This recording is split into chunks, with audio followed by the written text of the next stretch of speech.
And welcome. मैं हूं प्रियंका संभव, आपके लिए लेकर आती हूं ऐसा ना वैसा सिर्फ पैसा। और आज इस पैसे का रंग आपको थोड़ा सा अलग लग रहा होगा क्योंकि हम बात करने वाले हैं महिलाओं की फाइनेंशियल फ्रीडम की, और महिलाएं किस तरह से पैसे मैनेज कर रही हैं, क्या कर रही हैं गलत, क्या कर रही हैं सही। वैसे अपने आसपास हम जहां भी देखते हैं, हर प्रोफेशन में आपको औरतें नजर आ जाएंगी।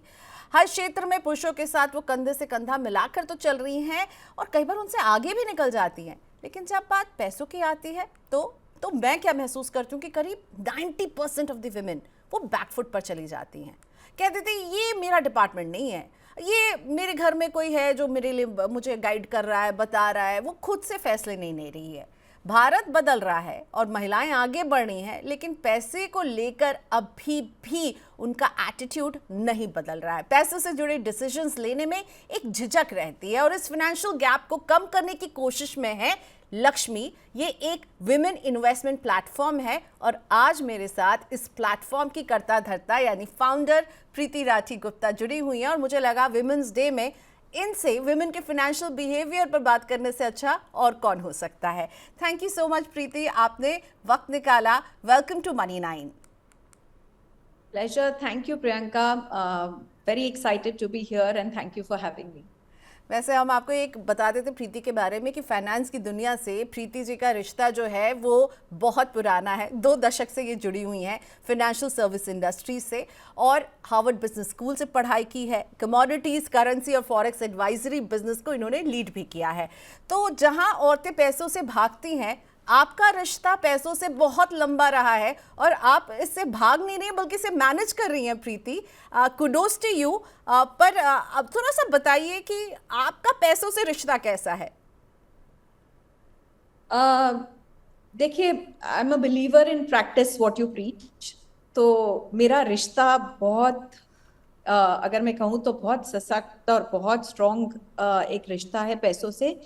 और ये बाय द वे ये कहने में भी महिलाएं बड़ी घबराती हैं। और आपने जैसे कहा ना, हमारे लिए पैसों का रंग हमेशा ब्लू और ग्रीन है। और मेरी ये चेष्टा है, क्योंकि मेरा जो पैसों के साथ जो रिश्ता है, मेरी ये कोशिश है कि थोड़ा गुलाबी रंग लाया जाए इसमें क्योंकि बहुत जरूरी है ये। देखिए, मुझे आई थिंक एक प्रिविलेज है कि हमारे घर में शुरू से सिर्फ पैसे कमाने नहीं पर पैसे मैनेज करने की भी बात होती थी जी। मैं शायद 16 या 17 साल की थी जब मैं पहली बार बीएससी रिंग में गई, जो एक पुराना एक वो ओपन आउटक्राई सिस्टम होता था। और उस दिन से ये मेरे दिमाग में चीज बैठी हुई है कि उस पूरे रिंग में बीएससी की जो रिंग थी, सिर्फ एक वुमन थी, एक महिला थी, बाकी सब मेन थे। लेकिन वो जो एक थी वो एकदम निडर एंड इट्स एक वो बहुत एग्रेसिव प्लेस है। लेकिन वो एक मतलब मैं बिविल्डर्ड थी, मैं सिर्फ उनको देख रही थी कि वो कितने एकदम स्ट्रेंथ से, पैशन से वो अपना काम कर रही थी। And she was absolutely unconscious कि मैं एक अकेली वुमन हूँ। उनको इस बात का कोई, वो उनके हाव भाव से बिल्कुल ये नहीं लग रहा था कि उनको जरा भी ये है कि अच्छा इतने बड़े हॉल में जहाँ सिर्फ मैन है, मैं एक अकेली वुमन हूँ।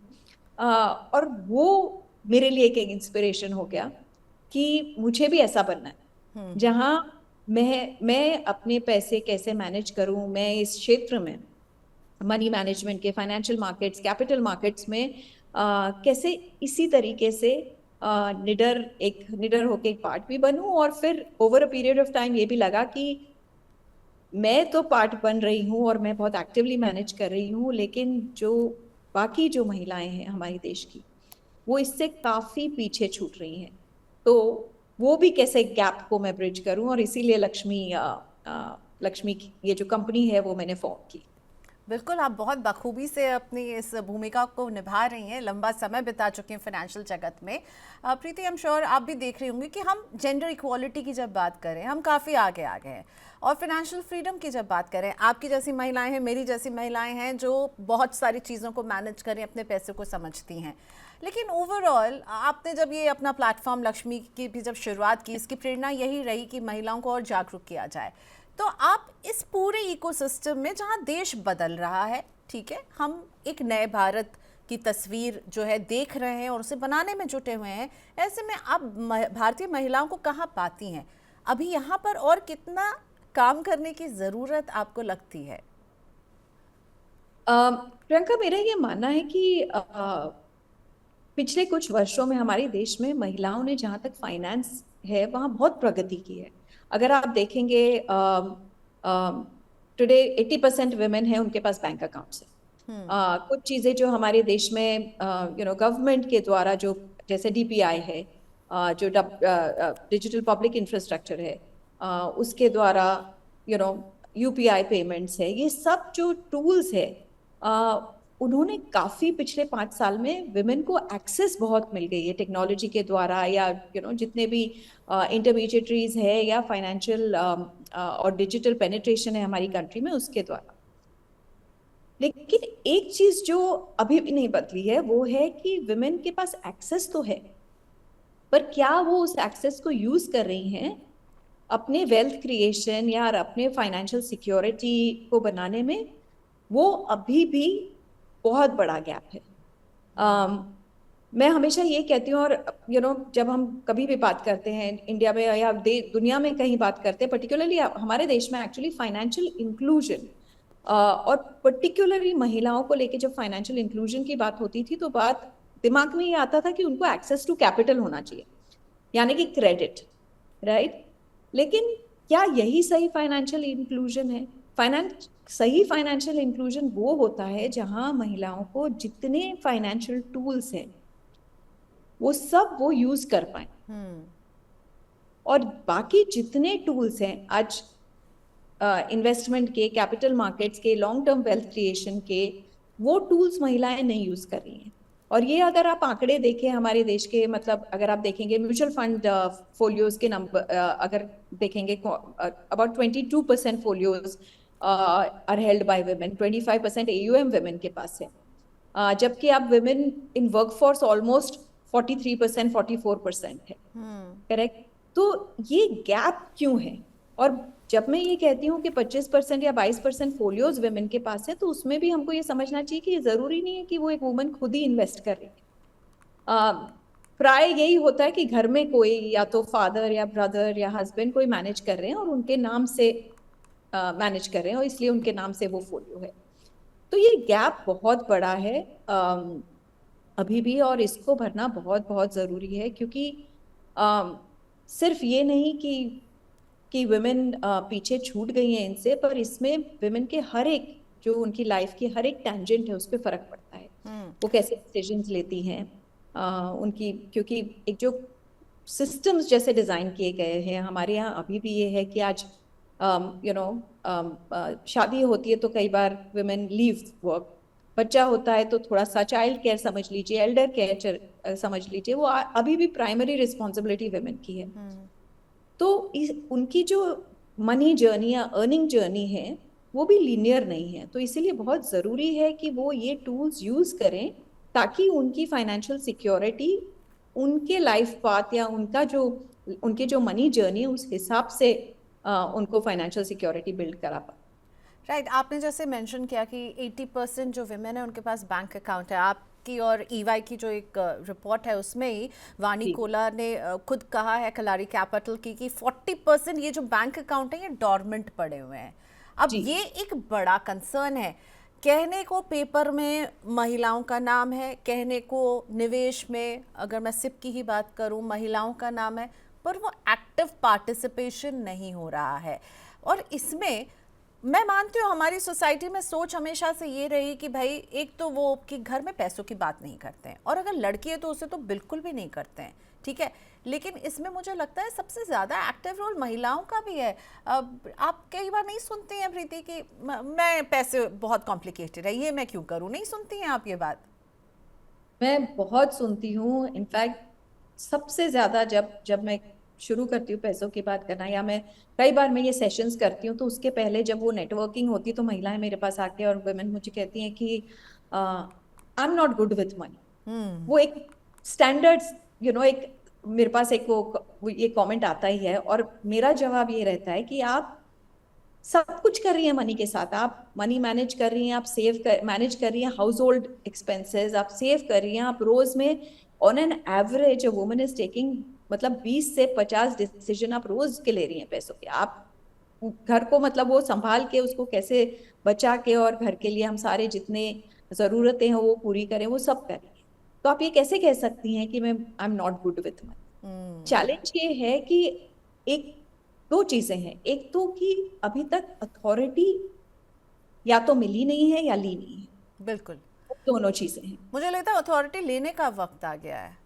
बिल्कुल। दैट्स मोर नहीं, इम्पोर्टेंट। और मैं तो ये कहती हूँ कि जब हमें आजकल तो अब ये दौर है कि अगर आपको ये कहा जाए कि ये आपको अथॉरिटी नहीं है तो हम और ज्यादा आगे बढ़ के कहते हैं क्यों नहीं है। अगर ये चीज कर सकते हैं तो हम भी कदम से कदम मिला के हम भी ये करेंगे, राइट? तो लेकिन ये जब हम अथॉरिटी लेने लेबर का। पार्टिसिपेशन देखते हैं, यहाँ मैं लक्ष्मी और ईवाई सर्वे को ही कोट करना चाहूंगी कि पुरुषों की जो लेबर पार्टिसिपेशन है वो 79% है और महिलाओं की सिर्फ 42% है। और इनके जो वेजेस हैं उसमें भी ऑलमोस्ट 27% जो है कम कमा रही हैं महिलाएं पुरुषों से। क्या किया जी, जाए, ये इस गैप को कैसे भरा जाए? आपके क्या आइडियाज हैं, आपकी क्या सोच है? देखिए कुछ चीजें एक्सटर्नल होती हैं जिसको हम महिलाएं कंट्रोल नहीं कर सकते। उसमें से एक चीज है ये जेंडर पे गैप।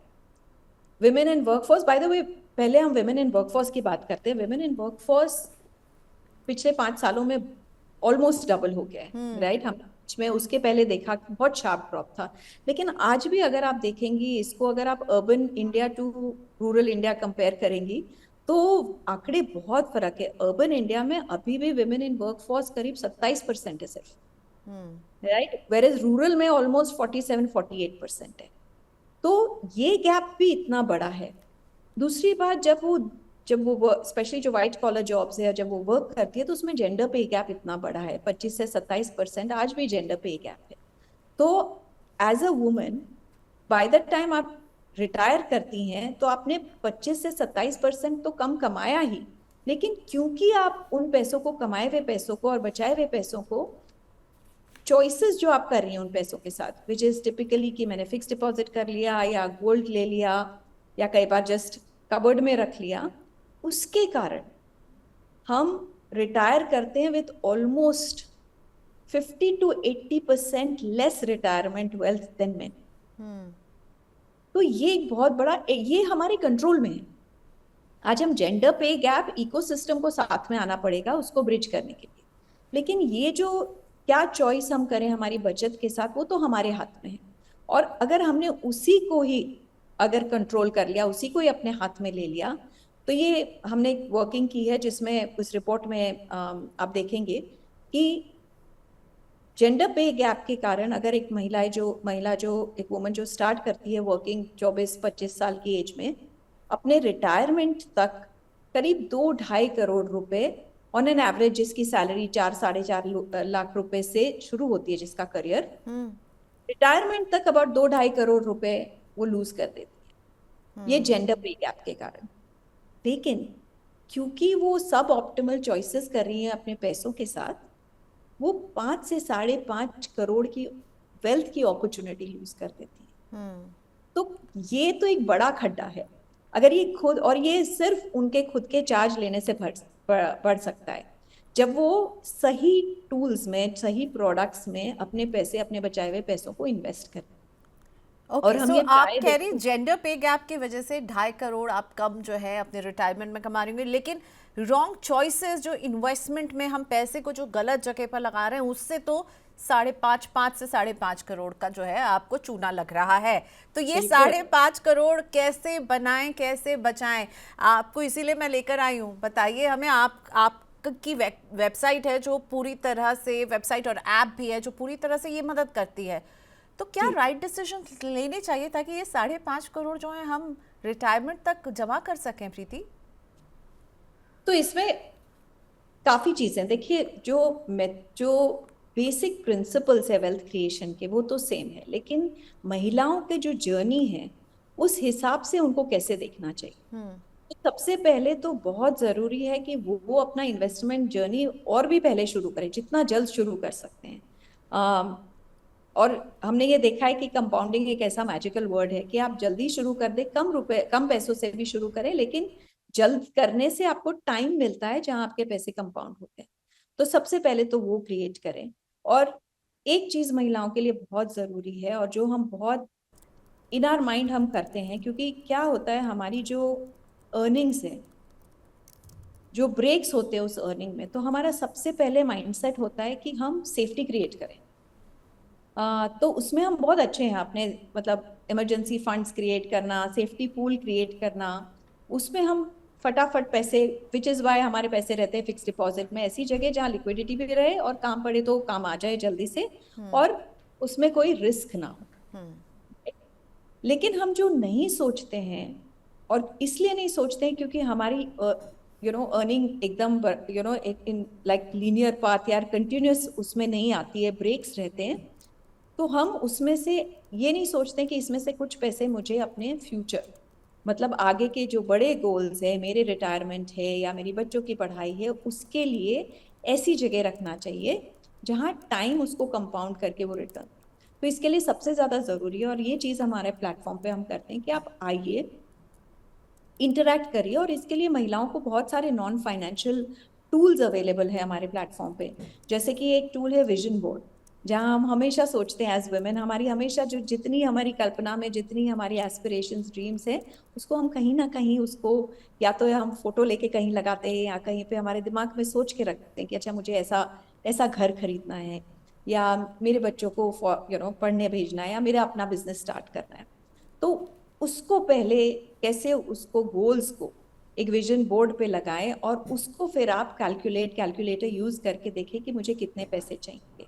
और जैसे ही आप वो करना शुरू कर देती हैं, तो आपको ये समझ आ जाता है कि मेरे पास जितने ऑप्शंस हैं, फिक्स डिपॉजिट्स है, सेविंग्स बैंक अकाउंट है, रेकरिंग डिपॉजिट है, कोई भी डेट प्रोडक्ट है, गोल्ड है या फिर इक्विटी है, तो मुझे कितना समय लगेगा वो गोल अचीव करने में, या फिर मेरे पैसे हर एक इस एसेट क्लास में कैसे बढ़ेंगे। तो इतनी सी नॉलेज के साथ भी हम राइट डिसीजन फिर ले पाते। मैं हमेशा कहती हूँ, वॉरेन बफेट कहते हैं कि इन्वेस्ट लाइक अ वुमन। तो जब वुमेन मुझे आके कहती हैं कि I am not good with money, तो सबसे पहले ये बताना जरूरी है कि वर्ल्ड के जो बेस्ट रिनाउंड इन्वेस्टर है, वो ये बोलते हैं कि वुमेन बेस्ट इन्वेस्टर्स होती है, क्योंकि हमारे पास राइट एट्रीब्यूट्स है। तो एक बार जब हम रिस्क समझ लेते हैं, रिस्क अवेयर हो जाते हैं, तो उसके बाद हम पूरे सही स्टेप्स ले पाते हैं, और उसको बहुत डिलिजेंटली और डिसिप्लिन्ड वे में लेते हैं। तो सबसे ज्यादा जरूरी है कि आप पहले एक वो कदम लें कि मुझे अपने पैसे संभालने हैं, अपने फाइनेंशियल गोल्स अचीव करने के लिए, और उसके लिए जो इंफॉर्मेशन चाहिए वो। और बाकी हमने जो प्लेटफॉर्म बनाया उसमें जो विमेन की जर्नी होती है, उसी तरीके से उसको एम्बेड किया है। विमेन को अगर इन्वेस्टिंग पर से ये एक हमारे घर में एक जोक है ये प्रियंका, कि जो मेरे हस्बैंड है वो बोलते हैं कि मैं पूछती हूँ कि अच्छा ये चीज हो गई आपको, मतलब आप कैसे इसको छोड़ सकते हो और आपको परेशानी नहीं हुई, तो बोले हमारी लाइफ कंपार्टमेंट्स में जीते हैं हम, जी। अलग अलग कंपार्टमेंट्स है। और जो तुम्हारी लाइफ है, वो मुझे कहते हैं कि जो तुम्हारी लाइफ है उसमें कंपार्टमेंट्स नहीं, तो वो सब जुड़ी है एक दूसरे से, राइट। और ये एक्चुअली हमारे लिए बहुत एक बड़ी स्ट्रेंथ है। इसीलिए हमारी जो जो एज अ वुमन जो स्ट्रेंथ आती है, डिसिप्लिन आता है, सब चीज आती है, वो उसी के लिए आता है।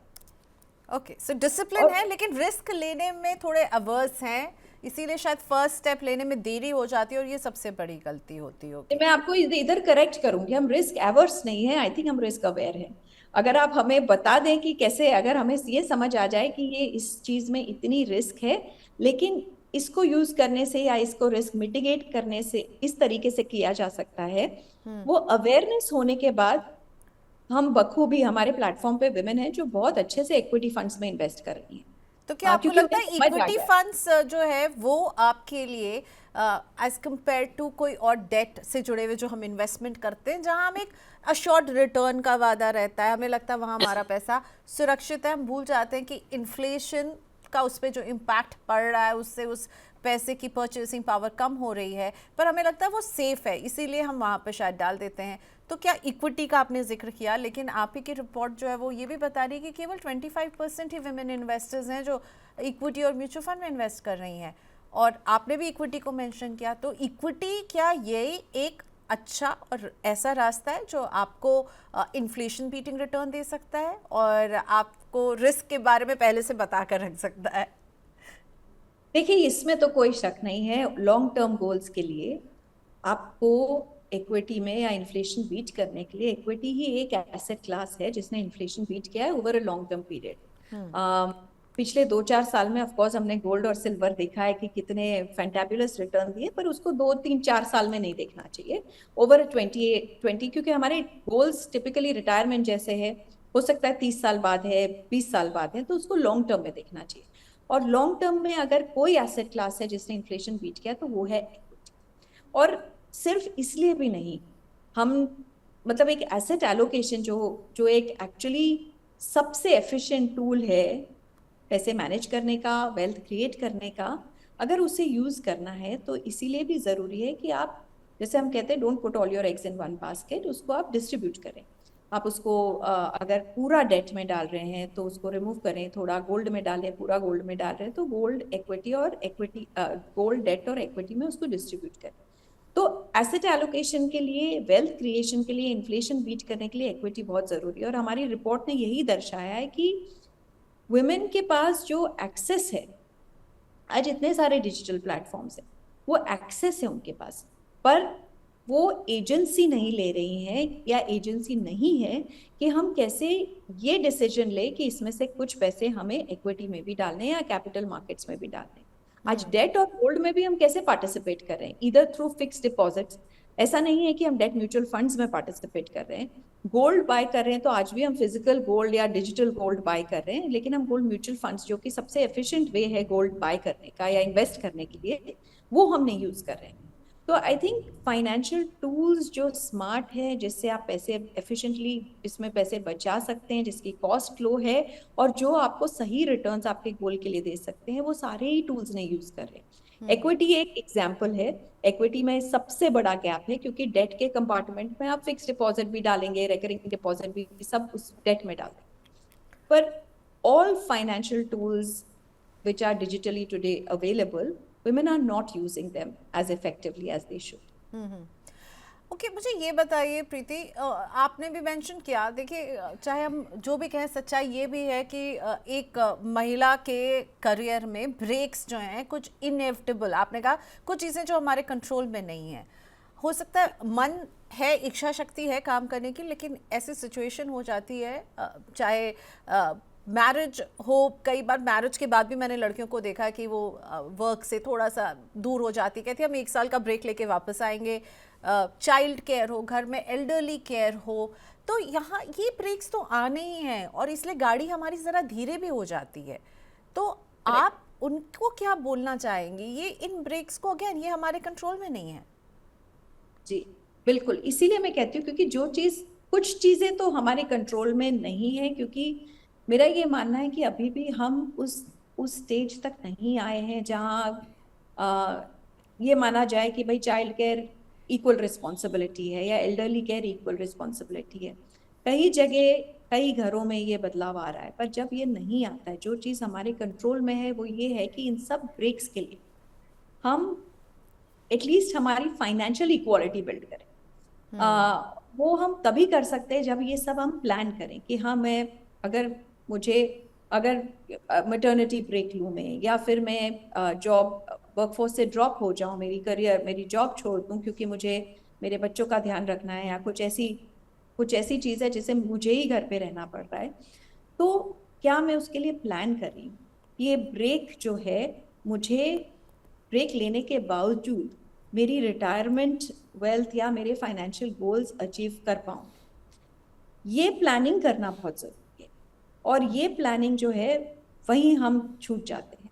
वर्कफोर्स में तो काफ़ी, जैसे मैंने कहा कि अर्बन वुमेन अभी भी, और मैं तो आसपास बहुत देखती हूँ कि women in leadership roles, by the time they come to the age of 40, वो they are dropping off workforce. और जहाँ हमें बहुत वुमेन चाहिए लीडरशिप रोल्स में, वहीं वुमेन वर्कफोर्स से निकल जा रही हैं। तो ये चीज़ बिल्कुल उनको खुद को भी, आई थिंक, ये जैसे कहते हैं कि ताली दो हाथ से बजती है, तो वुमेन को भी ये ओनरशिप लेनी बहुत ज़रूरी है कि नहीं, हम कैसे एक सपोर्ट सिस्टम क्रिएट करें ताकि हम वर्कफोर्स से नहीं ड्रॉप हो। और इसमें बहुत रोल मेंटोरशिप, इकोसिस्टम और विमेन जो खुद हैं उनका है। लेकिन उसके अलावा क्योंकि मेरा ये मेरा ये फोकस है कि आप, हो सकता है आप इच्छा से ब्रेक ले रहे हैं कि अच्छा मुझे मेरे बच्चे के साथ टाइम स्पेंड, लेकिन आपने क्या अपनी फाइनेंशियल सिक्योरिटी बिल्ड कर ली है उस समय के लिए, या आप ब्रेक लेके कह रही हैं कि मैं फाइनेंशियली डिपेंडेंट हूँ किसी पे, अब आप ये डिसीजन ले रही हैं। तो ये समझना बहुत जरूरी है और इसके लिए प्लानिंग करनी बहुत जरूरी है। सो वो फाइनेंशियल हैबिट जो आप कहना चाहेंगी इस विमेंस डे पे औरतों को कि इसे बदलो। तो सबसे पहले तो विमेन को एजेंसी, जो अपने पैसे हैं उनको खुद को कैसे संभाल। आज हम सब कुछ कर रहे हैं, आज हमारी फिटनेस है, हेल्थ है, उस सब चीज़ के बारे में हम ध्यान रखते हैं, हमारे करियर्स के बारे में हम ध्यान रखते हैं। तो फाइनेंशियल फिटनेस जो है वो भी हमारी खुद की जिम्मेदारी है। कई चीज़ें हैं जो हम, जैसे हमने इंतज़ार नहीं किया दुनिया का कि आके हमें परोसे कि चलिए आप हायर स्टडीज़ करिए, हमने खुद ने वहाँ एक पहला कदम लिया, हमने खुद ने कदम लिया कि हम एक वर्क करेंगे, हम अपना करियर बिल्ड करेंगे। वैसे ही फाइनेंशियल फिटनेस बिल्ड करें, और इसको बिल्ड करने के लिए छोटे पैसों से, कम पैसों से भी शुरुआत करें। हमारे यहाँ इतने इंस्टेंसेस हैं जहाँ, क्योंकि विमेन थोड़ा सा ट्रस्ट बिल्ड करती हैं ट्रांजैक्शन से, उन्होंने 100 रुपए से शुरू किया पर 3-4 महीने में उनकी SIP ऑलमोस्ट 50,000 60,000 रुपीज की SIP पर मंथ। तो छोटे से शुरू करें ताकि आपका कॉन्फिडेंस बिल्ड हो, आपके गोल्स राइट डाउन करें, समझें कि आपके क्या क्या फाइनेंशियल गोल्स हैं, और उस हिसाब से धीरे धीरे इन्वेस्ट करना शुरू करें, एसेट एलोकेशन करें। और सबसे ज़्यादा तो मैं कहूँगी कि लक्ष्मी प्लेटफॉर्म पे करें, क्योंकि ये हमने महिलाओं के लिए ही बनाया है, हमारी लाइफ जर्नीज के हिसाब से। इंफॉर्मेशन लें, लर्न करें, अनइन्फॉर्म्ड डिसीजन ना करें, बिकॉज कई बार ये भी होता है कि अगर मुझे नहीं पता है तो मैं मेरे बगल में बैठे किसी को पूछ लेती हूँ कि अच्छा आप क्या कर रहे हैं पैसों से, मेरा भी उसी में ही डाल दीजिए, और फिर हमने बहुत सारी हॉरर स्टोरी सुनी है। तो I think we are very capable of making very good and informed decisions. तो सबसे ज्यादा तो वो करें। आप इतनी सारी महिलाओं के इन्वेस्टमेंट जर्नी को देखती हैं, तो विमेन इन्वेस्टर्स कैसी होती हैं, उनके क्या ट्रेट्स होते हैं? एक आपने मेंशन किया बहुत डिसिप्लिन इन्वेस्टर होती हैं, बट आप विमेन इन्वेस्टर की क्या क्वालिटीज देखती हैं और क्या वीकनेसेस देखती हैं? तो आई थिंक क्वालिटी सारी बहुत पावरफुल है विमेन इन्वेस्टर्स की। गैप है उनको जहां वो है वहां से इन्वेस्टर बनाना। जब वो इन्वेस्टर बन जाती है तो उनकी क्वालिटीज एब्सोल्युटली सूटेड है इन्वेस्टमेंट मार्केट के लिए। मैंने बहुत सालों तक इन्वेस्टमेंट अवेयरनेस कैंप्स किए हैं, जहां मैंने सिर्फ ये कहा है, आई थिंक हम सब यही कहते हैं कि आप इसमें डिसिप्लिन बनाए रखें। शॉर्ट टर्म, अगर आप लॉन्ग टर्म इन्वेस्ट कर रहे हैं, शॉर्ट टर्म मार्केट मूवमेंट से बिल्कुल अफेक्ट नहीं हो, इमोशनल नहीं बने इसके बारे में, और इन्फॉर्म डिसीजन ले। तो ये सारी क्वालिटीज है विमेन में, और इसको अनफॉर्चुनेटली जब विमेन ये क्वालिटीज दर्शाती है तो हम उसको स्टीरियोटाइप कर देते, कंजर्वेटिव है। तो बहुत लोगों से मैं सुनती हूँ, men in the industry also and women in the industry, कि अरे women are conservative, and I am no, these are the same qualities that we require, they are the right qualities. तो एज एन इन्वेस्टर उनके पास सारी qualities है। Women have actually no weakness. मैं ये आपको बता सकती हूँ कि जो विमेन हमारी प्लेटफॉर्म पे SIP करती हैं, आप वो स्टिकीनेस और रेगुलरिटी ऑफ SIP देखेंगे, आज जो बेंचमार्क्स हैं, इंडस्ट्री बेंचमार्क्स हैं, उसमें ऐसा जो AUM है, average AUM of a woman is higher than that of a man. Okay. Redemption आप देखेंगे तो इंडस्ट्री रिडेम्पशन है almost 55 to 60% over 2.5 years of first invest. आप महिलाओं को जो हमारे प्लेटफॉर्म पे देखेंगे तो आप देखेंगे कि वो कम रेन, कम हेल, कम स्टॉर्म, अगर उन्होंने SIP शुरू कर दी अपने गोल के लिए तो वो टिकी रहती है। वाओ। तो ये सारे एट्रीब्यूट्स बहुत अच्छे हैं। जैसे मैंने कहा, गैप है एक वो, और ऐसा भी नहीं कि अवेयरनेस नहीं है, अवेयरनेस भी बहुत है। आई थिंक गैप है वो अवेयरनेस से वो फर्स्ट स्टेप लेना, और वो फर्स्ट स्टेप, क्योंकि हम उसको एक साइलो की तरह नहीं देखते हैं, तो हमने इसीलिए एक ये जर्नी क्रिएट की है कि एक वुमन जहाँ स्पेंड करती है, UPI पेमेंट्स जो करती हैं, तो हमारा लक्ष्मी पे है, आप वहां से शुरू करें, पेमेंट से धीरे धीरे सेविंग्स करें, उन्हीं सेविंग्स को धीरे धीरे आप इन्वेस्टमेंट में डालें, और वो सारी जर्नी हमने बड़ी सीमलेस और टाइम एफिशिएंट वे में क्रिएट की है। तो okay, that is the gap that needs to be filled. First step लेना is the most important thing. अच्छा, करेक्ट। अगर एक कोई यंग लेडी जो हमारा शो देख रही हो, आप उनको क्या कहना चाहेंगे? उनके किटी में एक मस्ट हैव इन्वेस्टमेंट क्या हो, और वो जैसे ही कमाई शुरू करें उनको किस तरह से कदम उठाना चाहिए, ताकि आपने जो बताया था कि हम 5 करोड़ जो है वेल्थ क्रिएट करने की हम में वो क्षमता है जो हम मिस कर जाते हैं। बिल्कुल। तो 3-4 चीजें हैं, जैसे ही हम कमाई शुरू करें, मैं हर एक जो गर्ल है जो अपनी जो करियर स्टार्ट कर रही है और अर्निंग स्टार्ट कर रही है, सबसे पहले तो अपने लिए एक इंश्योरेंस लें, एक हेल्थ इंश्योरेंस लें, क्योंकि सबसे पहले वो कवच लेना जरूरी है। क्योंकि जैसे हम इस जर्नी पे निकल रहे हैं तो हमें एक रिस्क कवर ले लेना चाहिए, ताकि इस जर्नी में बाधा नहीं आए। सो सबसे पहले वो लें। सेकंड, अपना एक इमरजेंसी फंड क्रिएट करें। 8, 9, 10 महीने, अगर आप फ्रीलांसर हैं तो साल भर का जो आपकी लाइफस्टाइल एक्सपेंसेस है उसको अलग रख के फंड क्रिएट कर लें। और जैसे ही वो हो जाए, आप अपना रिटायरमेंट फंड शुरू करें। अब होता यह है कि 22 साल 25 साल पे हम रिटायरमेंट का सोच ही नहीं रहे, लेकिन वो उसी टाइम करना जरूरी है। और कई बार हम ये सोचते हैं कि जब मेरे पास बहुत पैसे होंगे तब मैं इन्वेस्ट करूं, और यही थिंकिंग बदलना सबसे जरूरी है कि आज अगर मेरे पास 1000 रुपए, तो मैं 1000 रुपए से शुरू करूंगी मेरा इन्वेस्टमेंट। तो एसआईपी शुरू कर दें, एक सिंपल, जितना आप अमाउंट बचत करें, जितना आप अर्न करें, उसमें से कम 20% सेव करके उसको इन्वेस्ट करना शुरू करें। तो ये 3 चीजें तो आप जरूर कर लें। Any young person who starting that journey should look at all of these 3 things. और फिर उसके बाद दूसरे जितने भी उनके फाइनेंशियल गोल्स हैं, आपको आगे पढ़ाई करनी हो, अगर आपके जो भी आगे फाइनेंशियल गोल्स हैं, उसके लिए आप फिर इन्वेस्टमेंट शुरू करें। पर अगर आपने ये 3 चीजें कर ली तो आपको ऑटोमेटिकली थोड़ा ये समझ आने लग जाएगा कि एसआईपी कैसे वर्क करती है, मैं कैसे उसको और बढ़ा सकती हूँ, स्टेप अप कर सकती हूँ।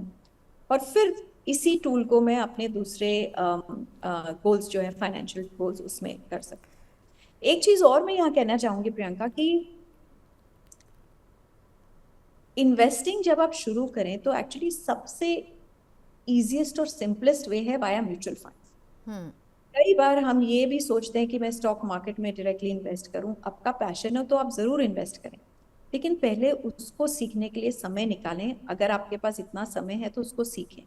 पर आज कोई भी जो इन्वेस्टर है, उनके पास सबसे इफेक्टिव, एफिशिएंट और rewarding way of investing is mutual funds. तो आप इजिली उसमें उसी से ही शुरू करें। Okay, great. तो आपके इन्वेस्टमेंट की किटी में प्रोटेक्शन का एक क्लियर होना चाहिए, इंश्योरेंस और इमरजेंसी फंड की तरह। आपके फ्यूचर के लिए रिटायरमेंट की प्लानिंग शुरू हो जानी चाहिए, और एक टूल म्यूचुअल फंड हो सकता है। सो जी, बिफोर और आई ये क्लोज, जो ये रिटायरमेंट का टूल है, उसमें आपके पैसे इक्विटी में जाने चाहिए। क्योंकि ओके, जैसे मैंने कहा, इक्विटी ही है जो इन्फ्लेशन बीट कर रही है। तो आपका जो कंपाउंडिंग का जो मैजिक है, तो आप टाइम दें उसको, तो एक बहुत अच्छा सा रिटायरमेंट फंड आप बिल्ड कर सकते हैं। Okay. So before I close, आपके रिपोर्ट में लिखा है कि Indian women are visible in finance but absent from wealth. तो यानी क्या है, फाइनेंस में है पर वेल्थ हम नहीं क्रिएट कर पा रहे हैं, वेल्थ बनाने में हम पीछे छूट जा रहे हैं। जी बिल्कुल, यही तो, इसीलिए लक्ष्मी एग्जिस्ट कर रही है, और ये रिपोर्ट यही दर्शाता है। ये रिपोर्ट हमने इसीलिए बनाई प्रियंका, इसीलिए इस पे काम किया। And we been very lucky to have EY actually come and work with us on this report. क्योंकि हम पिछले 5 सालों में, जब से मैंने लक्ष्मी शुरू किया, हम यही समझने की चेष्टा करें कि ऐसा नहीं है कि विमेन कमा नहीं रही, ऐसा नहीं है कि विमेन बचा नहीं रही, लेकिन वो वेल्थ क्रिएशन क्यों नहीं कर रही, वो कहाँ गैप है। और ये रिपोर्ट सही मायने में वो समझाता है कि क्यों ये गैप है, कैसे फाइनेंशियल सिस्टम्स डिजाइंड है इन अ पर्टिकुलर वे।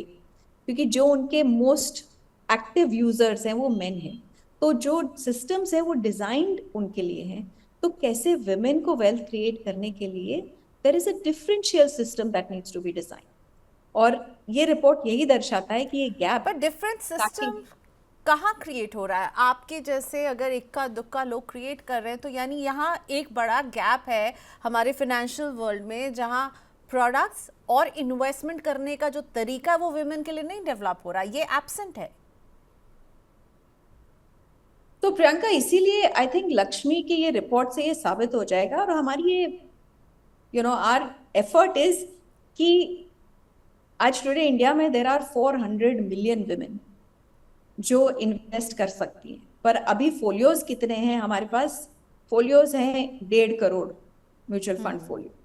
ठीक है, तो एक बहुत बड़ी अपॉर्चुनिटी है, और सही मायने में इसमें बहुत सारे पार्टिसिपेंट्स, या इंस्टीट्यूशंस हो, दूसरे फाइनेंशियल सर्विसेज प्रोवाइडर्स हो, गवर्नमेंट पॉलिसीज हो, ये सब मिल के अगर ये अपॉर्चुनिटी क्रिएट करें तो एक्चुअली वेल्थ सिर्फ विमेन की नहीं, पर सोसाइटी की, कंट्री की, हमारे यहाँ मानना है क्लोज टू अबाउट $500 बिलियन की wealth over the next 2 years create हो सकती। तो ये बहुत बड़ी अपॉर्चुनिटी है, और इसीलिए हमने आई थिंक ये लेग वर्क किया है, हमने इसमें काफी काम किया है, और अब सक्सेसफुली करीब 1 मिलियन विमेन हमारी प्लेटफॉर्म पे हैं, और इसको हम विद लक्ष्मी पे और फटाफट बहुत जल्दी इसको नंबर्स हम काफी अग्रेसिवली इसमें बढ़ते जा रहे हैं, पर इसमें बहुत जगह है कि बहुत सारे प्लेयर्स आए,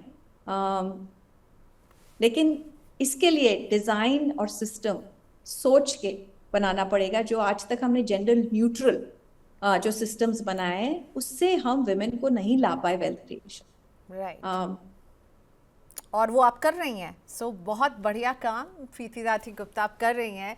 हमारी तरफ से शुभकामनाएं, ऐसे आगे बढ़िए, और आई एम श्योर जब हम अगली बार बात करेंगे तो कुछ और आप इंटरेस्टिंग नंबर्स लेकर आएंगी कि इतनी तादाद और बढ़ गई है महिलाओं की। बहुत शुक्रिया, हमारे वक्त निकाला आपने। Thank you so much Priyanka, बहुत अच्छा लगा ये बात करके, एंड होपफुली आप भी बहुत विमेन एंड वेल्थ की बात काफी करेंगे, और एक्चुअली बहुत सारे प्लेटफॉर्म्स पे, ताकि सब फाइनेंशियल प्लेटफॉर्म्स पे भी विमेन और आए, सुने, उनका इंटरेस्ट बढ़े। तो I think that is also you're also doing a fabulous job. So thank you so much. तो पैसा हाथ में नहीं, समझ में होना चाहिए। नहीं समझ में आ रहा है तो प्रीति राठी गुप्ता जैसे लोग जो हैं आपके लिए अलग अलग प्लेटफॉर्म लेकर आ रहे हैं ताकि आप वहाँ से जानकारी हासिल कीजिए। प्रीति जी ने जो कहा, सबसे इम्पॉर्टेंट बात, फर्स्ट स्टेप उठाना बहुत ज़रूरी है। मुझे पैसा समझ में नहीं आता, इस सोच को छोड़िए और आगे बढ़िए। देखते रहिए मनी 9। आज के लिए इतना ही, बाय बाय।